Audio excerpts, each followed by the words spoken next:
pleasure to welcome, not an opinion, fact, the best flair bartender the United Kingdom has ever produced, the one, the only, Tom Dyer! Man, this is a tune, right?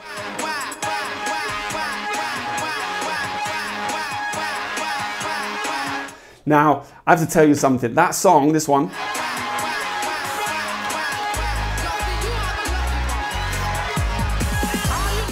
so a lot of people were expecting me to use that song for this routine, but a little bit about the routine. That was my girlfriend.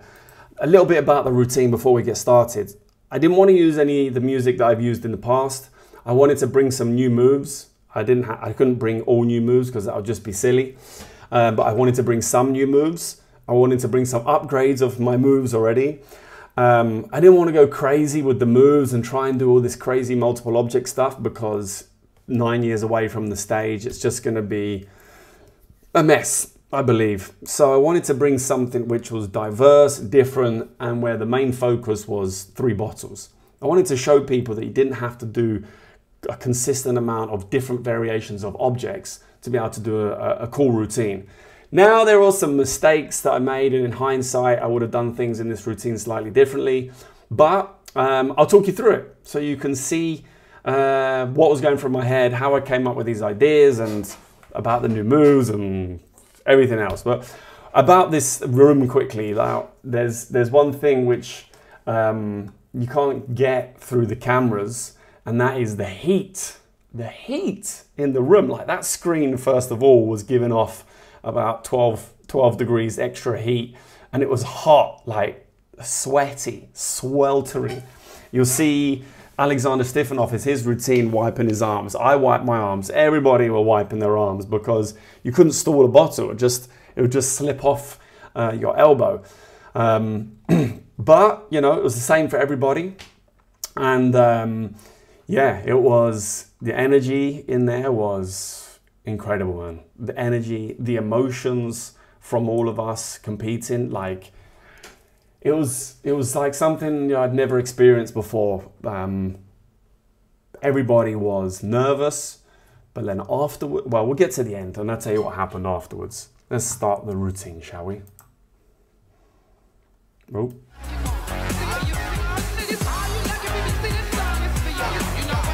Stretchy boy. People of Bali, are you ready for this?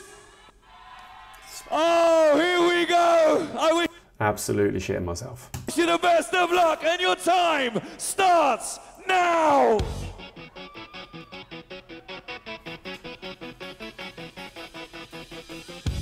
I'm sorry to stop so soon. So I was so nervous, so nervous for this routine. But I said to myself, and I said to my girlfriend before I go on, I was like, right, what's done is done. I have to go up there and just enjoy myself. Even if I have 100 drops, I have to enjoy myself. I cannot put in this amount of practice and this amount of preparation to just go up there and not have a good time and feel shit about myself. So that was my main goal. Regardless of what happened, enjoy yourself, try and get the moves out that you planned. Don't fuck it up, have a good time.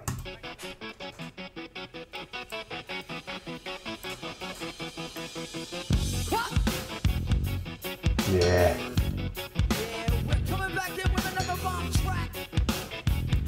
So this, fuck, I landed it. Look, paused it on the land. You get there was a prize for best Jägermeister move, and this was my move kind of thing. And yeah, well, I'll unpause it in a minute and see what you think. But again, like I liked it because it was like glass, scoop, and bottle, all balanced, caught on one arm. 3 things on one arm. I mean, it's quite it's quite a cryptic puzzle for people to figure out so quickly, I suppose. But in my eyes, I was like, this is super cool. This is worth 500 euros. But I dropped the scoop. So 500 euros gone, and then use my hand, just kind of messy. You make something which could have looked really cool if I was just like, bam, boom, bam. Could have looked really awesome, and yeah, it wasn't. But all good. Didn't drop it. Everything's still going all right. Let's carry on.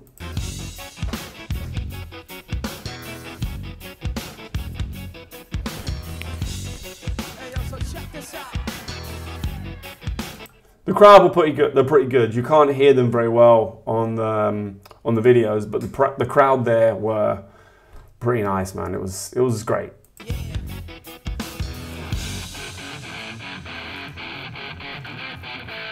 Right, I had a move coming up here. It was, now again, remember I'm trying to make a routine which I'm having a good time, but my main focus again was the 3 bottles and also making sure that everything went with the music. So I had this first move in my bottle tin working flair where I was like, I have to know, if I hit this move, I'm setting myself up for the next move with the music, and if I hit both of them, I'm feeling good. And I hit them. You'll see.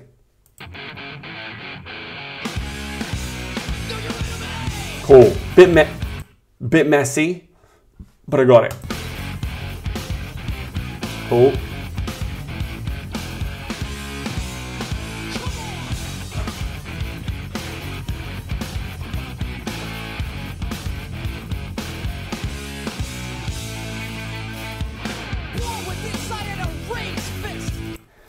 Pretty cool so far. I'm feeling good. Things are looking good. I'm nailing it. Look, I've got a smile on my face just about, so it's going all right.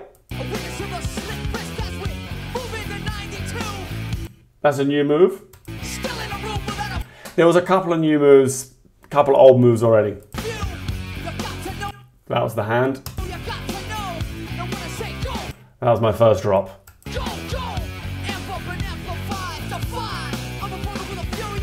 Yeah, come on!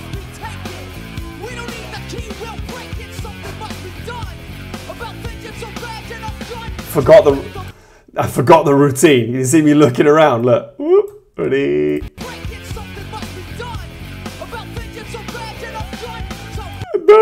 Forgot it.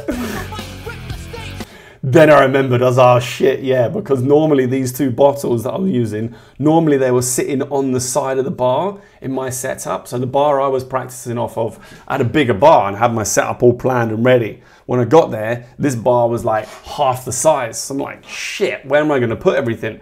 So I kind of just had to put it where I could, but it messed me up as you saw there, but cool, we're back in. That's a move which you didn't really see, but it's a move I've tried on stage 2 or 3 times and I still haven't nailed it 100% yet. Double balls. And then this one, so this bottle here that I've just thrown, the tall one, this was the Nusa bottle. It was a sponsor of the competition. Bowls Liqueur was also a sponsor, and Finest Call and Jägermeister were all sponsors. And the Nusa that I had at home, it was like a Bacardi. At the bottom of the bottle, it had like a big kind of dent. Okay, so if I threw it on top of 2 bottles, I could balance the bottle on top of 2 bottles really easily using that dent. The pour spouts would sit in it. So I was like, cool, I don't need to bring any Nusa bottles with me. They got plenty there. But when I got to Bali, the Nusa bottles in Bali, the bases were really flat. So throwing and balancing them on top of 2 bottles like this, it just didn't work, and throwing in Nusa on top of the balls, which is messy again, and then boom. Fuck. This is the worst nightmare for anyone on stage. Now, luckily, I have poured in there already. I had poured my rum, but in practice, this happened like twice in practice, and I was throwing stuff at the bar top and knocking stuff off. And in practice, you just want to, okay, start again. You just think, I'll start again. But in practice, I was like, no, carry on in the routine, because this may happen on stage and you may have to deal with it on stage. Hopefully not. So in practice, I carried on, I worked it out, and off I went. And lo and behold, here it is, happens on stage. So although I've just absolutely shit myself, I'm like, cool, you practiced for this, you've got it. Keep a level head, don't fuck up. And this is what's going through my head. Still nervous, still everything, but cool. Deep breath, carry on. Everyone's okay. Everyone's alive.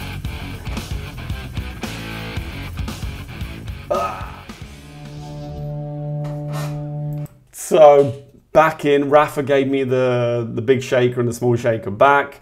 I'm a bit rushed now, sweating still, moving on to the finest cool stall. I think it was $1,000 for the best finest cool stall.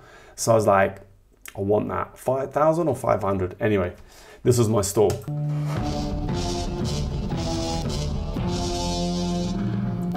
Fuck up a head stall. Who messes up a head stall? Andy marked me down. If you look if you're looking at the screen, the right shoulder next to where it says Tom Dyer, he marked me down because the bottle tapped my chest. Now I know that I had it under control. He didn't say mark me down, but he said it was, you know, I was using my chest to balance the bottle. Look. You can just see it come in between. Let's see if we can see it. You ready? Oh, it did tap. It did tap. Damn it. Maybe he's right. What do you think? Let me know in the comments.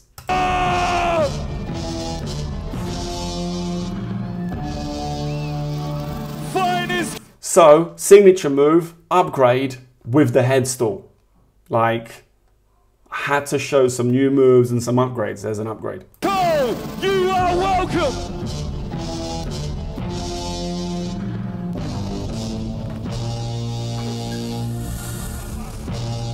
Moving on to 3 bottles. And this is what the whole routine was based around. Now, in hindsight, I should have used better music, I think. Should have used a more upbeat music. This one was a bit, which I thought was like super cool and dramatic, and no, it wasn't. It was okay. It had a nice beat to it once it got going, but I think I could have used a better tune. What do you think? Here we go. Yeah, baby.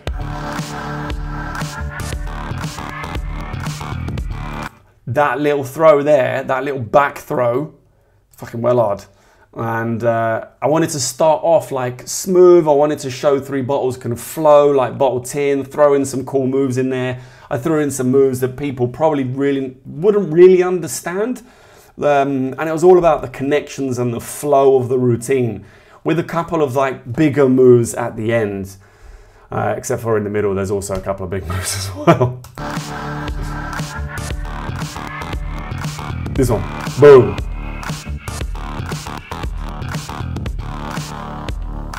Now.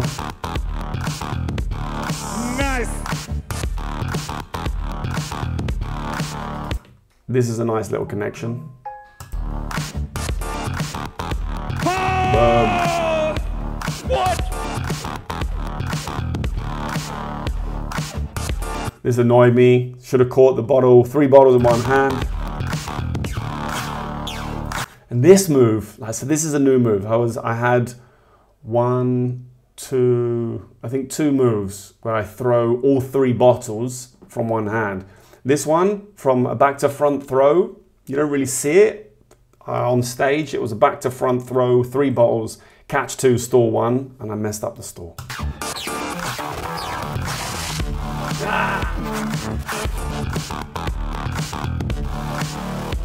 And then this one, 3 bottles over the shoulder, catch 2, stall 1, but I chickened out and just caught them, I think.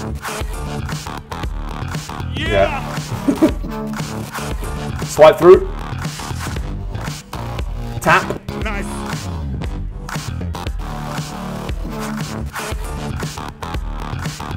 There was a nice move there, but you just saw the audience, unfortunately. To the beat. Yeah. That is a hard move, which people don't realize. This one. What? Because the single bottle release is kind of halfway through the swing already. It's hard to explain, but it feels nice. It's quite hard to perform. It takes a while to work it out. Yeah.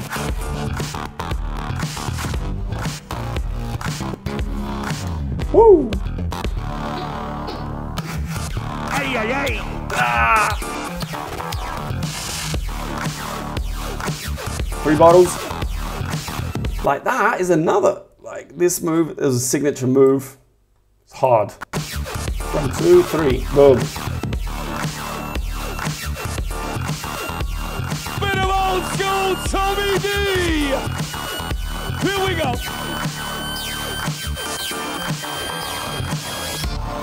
Woo! Yeah. I was happy with that. Oh look, it's Tomic and Denny. I was happy with that. Like, I thought the routine was good. I had a couple of drops. I missed a few moves. There was a couple of fumbles, whatever, but I thought it was all right. I was pleased. Remember, I'm out there for the 3 bottles and to have a good time, and I'm having a good time. You're in the zone. Oh. You missed that. Hang on. So I had 2 bottles in my left hand behind my back, and I went over to Tomic to drop them off to him. I had to drop them. Look. Yeah. Enter in the zone. He went to take them. It was my fault. It was my fault. I should have let him know, but yeah. Come on, Tomic, pay attention. Forgot the routine again, so let's just clap the hands and sing the song. Ready? Clap those hands, buddy. Oh dear.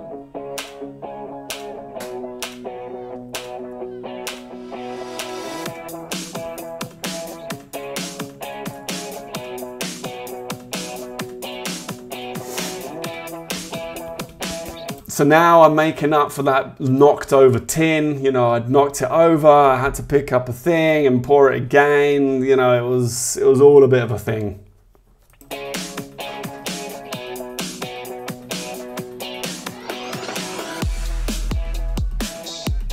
Yeah.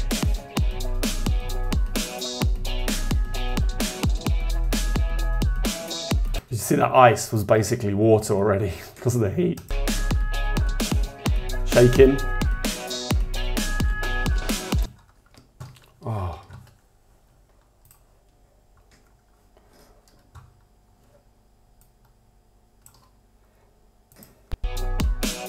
Did you see this? You see that ice in that martini, that coupe glass was basically water already. Shaking, nerves. That's a new move. I know it's not massive, but I quite like it. It's a nice move.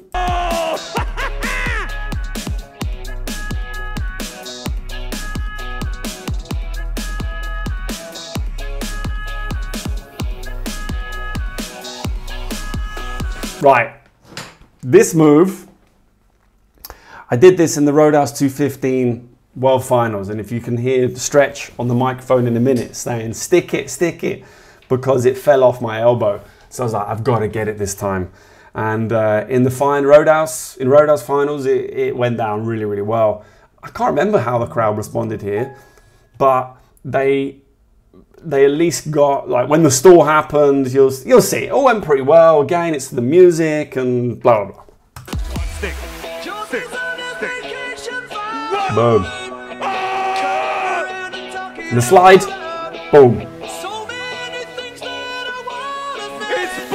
Now, this is another one I wanted to get, and it's just hard to do on the stage like this, but almost.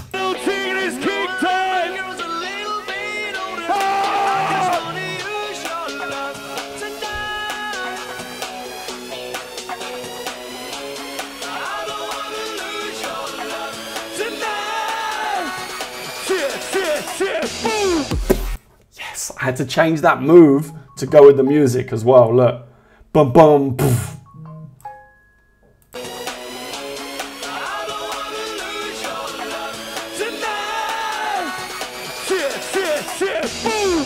Yeah.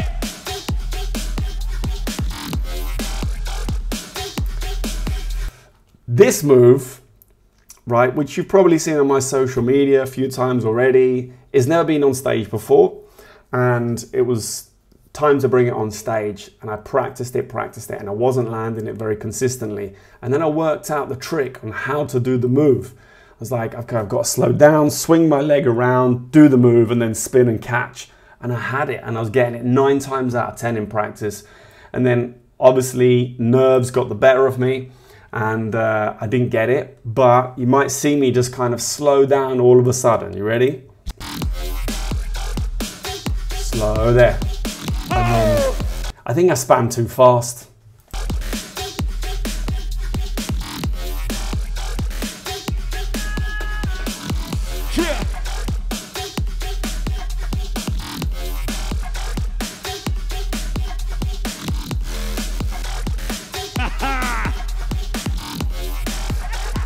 Silly drops.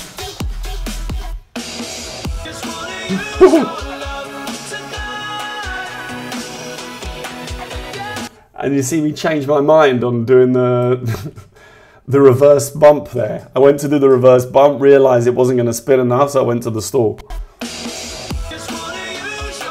Ready? Whoa.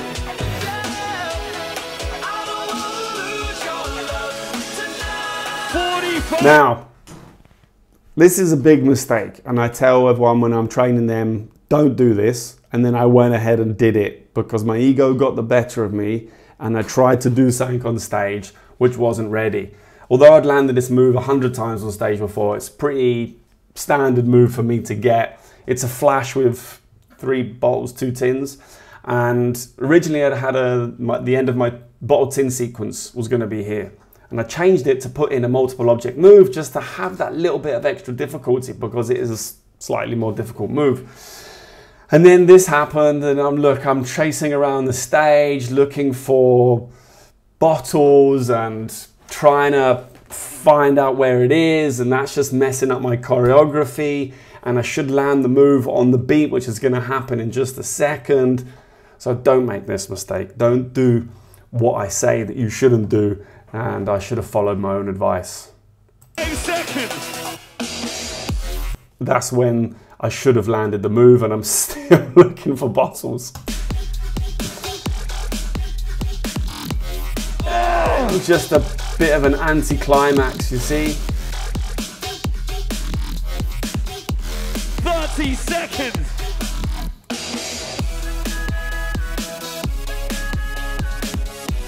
You had to put bottles on the bar top. So you had to have the Jägermeister and the Finest Call and the bowls and the Red Bull and the tonic. I'm going to say something now which is going to be unpopular towards some people, with some people, sorry. But I hate this rule.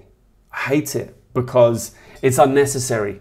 Because sponsors want to see you throwing the bottles in the air and catching them. They want to see you using it on stage, pouring the bottles, throwing it, stalling it, whatever else. If they don't need pictures of bottles on the bar top, not doing anything. They've got a million pictures of their products sitting on bar tops and tables and whatever else. I think this rule is completely unnecessary and should be void from all flair competitions. Anyway, that's it. Rant over. Sorry.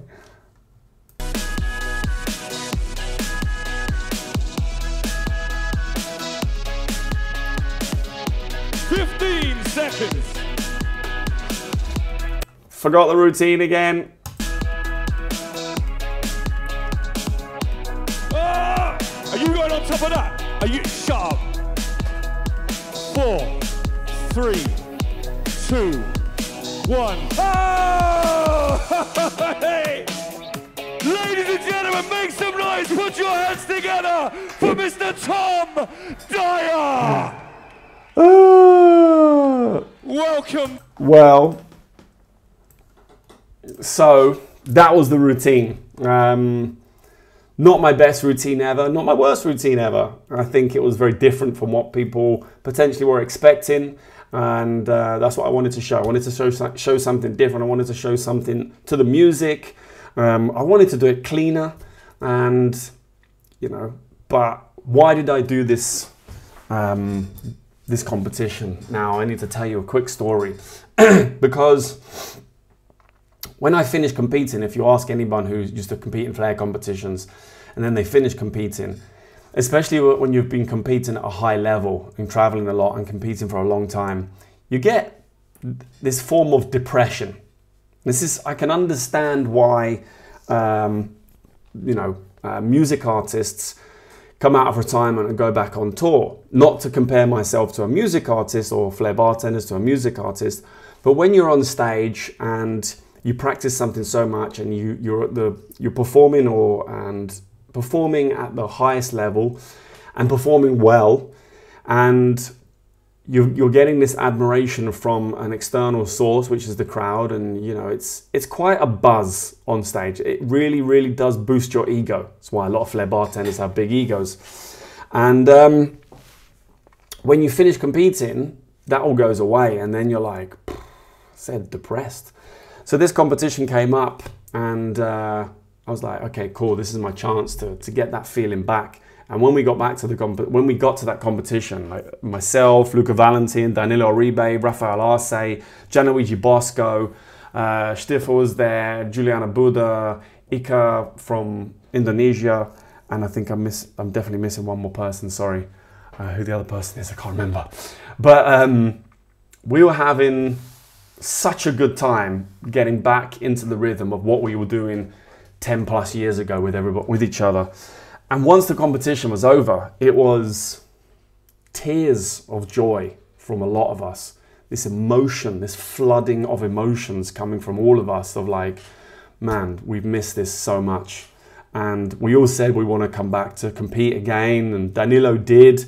And I'm sure half of us are still considering it, but we understand the lengths you have to go to practice to compete at a high level and whether or not it's worth it. But that feeling of being back on stage in front of a big crowd on a big stage, you can't beat it. Performing shows in different places is cool, but it's still not the same, man. It's not the same. When you compete and you do your routine to the level you wanted to do it at, and you get it, I mean, you can't beat that. So this is why I came back to compete, and thank you very much to Denny Bakiev for putting this competition together. If you do one again, I'm back in 100%. If you like this video, let me know what you liked. If you want me to review your Flair, I'd love to review your Flair. I've got a lot of opinions about that. So if you want me to review your Flair, your routine, please let me know. I'd love to get on it. If you did get this far, thank you so much for watching. I really do appreciate it. And until next time, I'll see you then. I normally walk off. Aww.